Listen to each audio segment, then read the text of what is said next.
Uma vez Flamengo,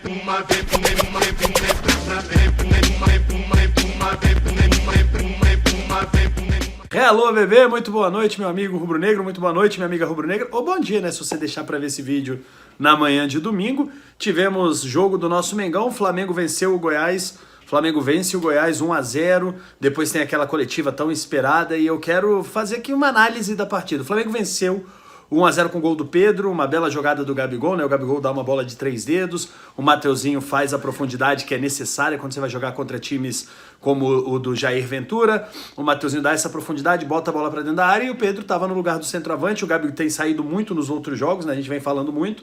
Então, como o Gabi sai bastante, quando ele joga junto com o Pedro, é uma qualidade diferenciada, porque você tem um homem de referência, só que o Gabi foi obrigado a jogar mais como um armador, como quase um meia de criação, foi a função do Gabi hoje, até porque geralmente ele joga mais caindo para ponta, o Mateuzinho estava ocupando e dando essa profundidade. De saída eu achei a escalação do Paulo Souza muito corajosa. O Paulo Souza sabe, bicho, que o torcedor não tem uma hora preço por ele, e por isso ele precisa vencer e precisa ganhar. Ele precisa ganhar. Ele vai ganhar tempo se ele for vencendo jogos. Ganhou o jogo, ele ganha tempo. Ganhou o jogo, ele ganha tempo. A gente sabe que é assim. A diretoria do Flamengo não analisa desempenho, não vai analisar desempenho, vai analisar resultado. Então ele ganhou, ele segue vivo. Ele olhou a formação do Goiás, o cara é estudioso estuda não só o seu próprio time, mas estuda o rival. Ele viu a formação do Goiás, viu como o Goiás joga e falou, porra, não, preciso de 2 volantes. Não faz sentido eu sair com 2 volantes e botou uma linha de 4 atrás, que já é uma mudança para aquilo que a gente falava, o Paulo Souza é teimoso. Não me parece ser, ele tá abrindo mão da maior convicção dele de jogar no 3-4-2-1, ele abriu mão dessa convicção porque viu que com as peças que ele tem, ele pode fazer um futebol melhor jogando com essa linha de 4, num 4-4-2 ou num 4-2-3-1, ou hoje até num 4-1-4-1, deixando só o Willian Arão ali e fazendo um time mega ofensivo com uma linha de frente, cara, com Everton, Arrasca, Bruno Henrique, Gabigol e Pedro, bicho, fazendo uma linha de frente com 5 jogadores. Muita coragem pro torcedor do Flamengo que gosta do futebol ofensivo, que gosta do time agredindo. Cara, a saída, a escolha do Paulo Souza foi muito corajosa e eu apoiei, eu achei maravilhosa. Você fala, Felipe, o time fica exposto. Exposto contra o Goiás, que não vai pro jogo, não tem exposição. O Goiás não vai pro jogo. O Goiás não chutou nenhuma bola no gol, nenhuma. Teve aquela última chance ali do Apodi, que já era falta, inclusive, né? Se fosse gol, ia ser falta, a bola ia parar, porque houve o contato lá no Pablo, lá atrás. Então isso não ia acontecer, o gol não ia valer, e nenhum chute no gol. O Flamengo não tomou nenhum chute no gol do Goiás, nenhum chute. Então o cara sabia que o Goiás não ia atacar o Flamengo. Bom,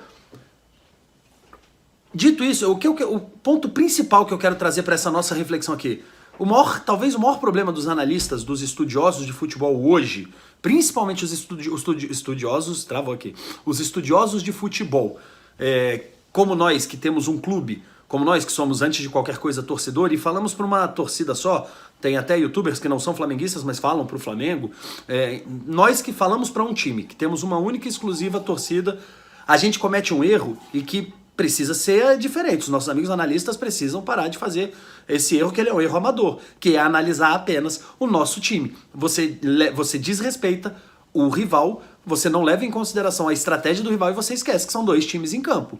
Amigo, você vai dizer pra mim, o Goiás é fraco. Eu vou te dizer, pô, você jura que você tá vendo jogos? Você jura que você tá acompanhando, você tá analisando? Esse Goiás, desde que o Jair Ventura entrou, desde que o Jair Ventura assumiu o Goiás, esse Goiás não perde nenhum jogo, 0 jogos ele perdeu por mais de um gol de diferença. O Goiás não perde jogos por mais de um gol de diferença. Por quê? Porque ele joga no 5-4-1, quando ele pega com equipes mais fortes que ele joga no 5-4-1, se defendendo totalmente e de vez em quando arriscando um contra-ataque. Foi falado pelo próprio jogador na entrevista depois, saindo do campo, ele fala, olha, estamos cada vez mais deixando claros que nós vamos jogar assim, nos defendendo bastante, fechando a casa, e quando tivermos chance a gente parte para tentar num contra-ataque alguma coisa, numa transição. Ele falou claramente, se defende e faz a transição, e é assim que o Goiás joga, é assim que ele vai jogar. Não perde nenhum jogo por mais de um gol, nenhum jogo desde que o Jair Ventura assumiu, e pegou times grandes como o Atlético Mineiro e Palmeiras, amigão, e empatou com os 2. O Flamengo foi lá e venceu. O Flamengo vai lá e vence o Goiás. O Palmeiras e o Atlético Mineiro não conseguiram vencer o Goiás do Jair Ventura. Não conseguiram vencer. O Paulo Souza na coletiva, que aliás foi uma coletiva ridícula, uma coletiva pífia, bicho, quero botar só esse parênteses aqui, a coletiva, porra, pra inglês ver, não botaram um youtuber do Flamengo pra perguntar.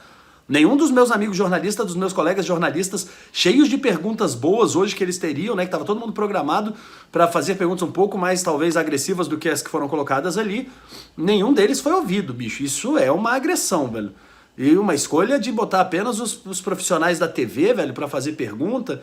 O único que fez uma pergunta um pouco mais aguda foi o Cícero Melo, parabéns para ele, não tremeu o Cícero Melo, fez a pergunta por que o Flamengo demorou para responder, e o Marcos Braz, obviamente, falou que não demorou para responder, que foi ótimo, que eles foram muito rápidos respondendo. A merda aconteceu na terça, eles responderam no sábado depois do jogo, e parabéns, foi bem rápido mesmo o Marcos Braz, problema nenhum.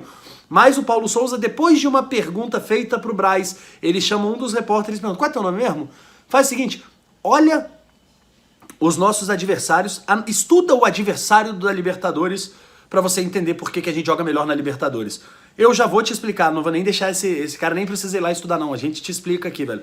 O que acontece é que os times da América Latina, os times da Libertadores, eles podem ser muito ruins, como eles são talvez os times do nosso grupo, por exemplo, pelo menos o Sporting Cristal é muito fraco, e pode ser que tenhamos os outros dois ali também como times fracos também, comparados inclusive com Goiás, Atlético Goianiense. A gente pode até dizer que esses times seriam mais fracos do que o Goiás. A diferença é a estratégia e a postura de jogo. Os times da América Latina, eles não entram em campo, amigão, eles não entram em campo para se defender e para não perder e para empatar. Eles não fazem isso. Eles podem ser mais fracos do que o Flamengo. Eles entram em campo para brigar e para tentar vencer o Flamengo. E aí o Paulo Souza até tem um problema, porque o time quando consegue, quando propõe jogar contra o Flamengo, faz gol no Flamengo, né? Então o Paulo Souza tem que estudar e isso é um problema que ele tem que corrigir. O time que não quer fazer, não quer jogar, ele se enrola para fazer o gol. E aí tem que estudar como fazer. Mas faz sentido o que ele tá falando. E você, quando for analisar, tem que estudar os dois lados. Você tem que entender que o Flamengo não entra em campo sozinho. O Flamengo não é só o Flamengo e a baliza do adversário. Não, tem os 11 jogadores lá com um treinador do lado de fora, pensando como não tomar gol do Flamengo. O futebol brasileiro tem essa postura de meter um 5-4-1 horroroso, retrancado, sem espaço. E isso é terrível e por isso os jogos são mais feios quando você fala do Campeonato Brasileiro. É mais difícil vencer o Goiás bem do que vencer a Católica bem. Por quê? Porque a Católica, mesmo sendo um time frágil, ela vai pro jogo. Ela não vem pra cá pra falar assim, bicho, eu vou me defender, vou sair com 0-0 que é lucro. Não. Os caras, eles vêm tentar ganhar. E ao tentar ganhar, eles fazem com que o jogo aconteça. O jogo acontecendo, o Flamengo consegue se sair melhor e inclusive emplacar um 3-0, como foi no último jogo. Diferente do Goiás, que não perdeu pra ninguém por mais de um gol. Pra ninguém, desde que o Jair Ventura assumiu. Inclusive empatando com o Atlético Mineiro, empatando com o Palmeiras.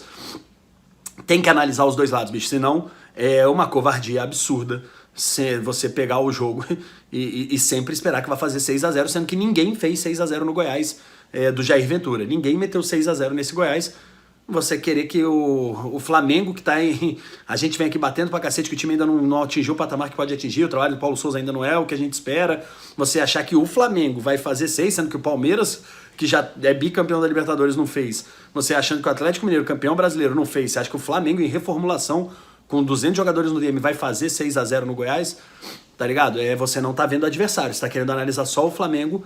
E aí, bicho, tá na hora da gente repensar. Isso não é pro torcedor, não. O torcedor tem que querer mais 6 mesmo. Tô falando pros meus amigos analistas. Essa análise precisa ser um pouco mais fria. Isso é pros meus amigos analistas. Você, torcedor, e eu, torcedor, bicho, também quero mais do que 1-0 contra o Goiás do Jair Ventura. Quero muito mais do que 1-0. Mas, bicho, termina o jogo, a gente reclama, respira, assenta e fala, pensando bem, ninguém fez isso no Goiás. Nem os times que estão prontos. Quem dirá o time que está em reformulação. Tá? Pra fechar o programa de hoje é só voltar lá na coletiva, que foi ridícula. Braz e Spindle sentaram ali, velho, um baita constrangimento dos três, uma tentativa de piadinha, de falar, mas estão fora de forma, os atletas, cheguei antes, aqui meu lateral, me dando cobertura. Puta troço sem graça, sem... Você vê que não tem nenhuma química ali, você vê que o clima não tá gostoso, o clima não tá agradável, velho. Você vê que é um puta constrangimento pros três passarem por aquele papelão, velho. Talvez um só devesse sentar lá, velho, falar o que aconteceu e um abraço, velho, tentar explicar o que aconteceu e valeu, velho. Os três ali, bicho, foi bem ruim, foi... Enfim, e não avançou em nada porque não deixaram fazerem as perguntas que deveriam ter sido feitas, né? Essas perguntas não foram feitas, como, por exemplo, Paulo Souza, você falou na última coletiva que era pra chamar o Braz e Spindle, era pra gente chamar o Braz e Spindle e perguntar pra eles o que ele prometeu pra você, o que ele pediu pra você. Por que essa pergunta não foi feita hoje? Os dois estavam ali e o Paulo Souza também. O Paulo Souza falou na última coletiva, ele falou para os jornalistas, falou assim, ó, vocês têm que chamar o Braz e o Spindle e perguntarem, vocês têm que perguntar para eles o que eles me pediram de reformulação e etc. Aí tava todo mundo ali e ninguém perguntou isso. É isso, meus amigos, o Flamengo venceu o Goiás, o Paulo Souza ganha tempo, velho, vai ganhando tempo, tem que emplacar um futebol melhor sim, o futebol de hoje é consistente, mas não é bonito, não é prazeroso, não é agradável de se assistir, termina o jogo com 4 volantes, é estranho na minha cabeça, a eterna necessidade do João Gomes não começar o jogo é muito estranho pra mim, sendo que eu acho ele o melhor dos volantes que a gente tem, ele nunca pode jogar 90 minutos, sendo que ele é o mais novo. Ele não aguenta 90 minutos, bicho. Então encosta esse moleque e fala, pô, vai treinar, quando você tiver condição de jogar 90 minutos, você vem. Porque, porra, se o João Gomes tem condição de jogar 90 minutos e não joga os 90 minutos, é muito estranho na cabeça do torcedor que acha ele o melhor jogador, dos analistas que acham ele o melhor jogador da posição. É muito estranho. E um ponto muito positivo é que com o Rodrigo Caio jogando 90 minutos, o Flamengo não toma gol. Rodrigo Caio e Pablo juntos, a gente não toma gol se jogar 90 minutos. Beleza? Tenho dito, curtam, comentem, compartilhem, se inscrevam no canal. Pode chamar de passapano, pode dizer aqui embaixo que eu tô passando pano, etc. Pode falar o que vocês quiserem aí, tá tudo super certo, eu aceito as opiniões contrárias, cada um tem a sua. Não quero que você tenha a minha, não quero que você siga cegamente o que eu falei aqui e nem seguirei cegamente o que você tá falando. É um acordo de ideias, por isso o canal vai crescendo e vai cada vez mais trazendo um debate com pessoas inteligentes. Eu gosto de debate com pessoas inteligentes. O cara que vem aqui e fala, passa pano, Nutella, mimimi. Discutir com porta. Eu não discuto com portas, porque portas não merecem minha discussão. Valeu? Tamo junto, meus amigos. Hasta la próxima. Curte, comenta, compartilha, se inscreve. Tudo isso que eu já falei. E tchau, porque I have to go now. Afinal de contas, estou na noite de São Paulo. Vou curtir São Paulo, né, velho? Pô, essa cidade maravilhosa. Uma cidade maravilhosa é o Rio de Janeiro. Enfim, vocês entenderam. São Paulo é muito boa e eu vou curtir a noite. Tchau. Uma vez Flamengo, uma vez Flamengo.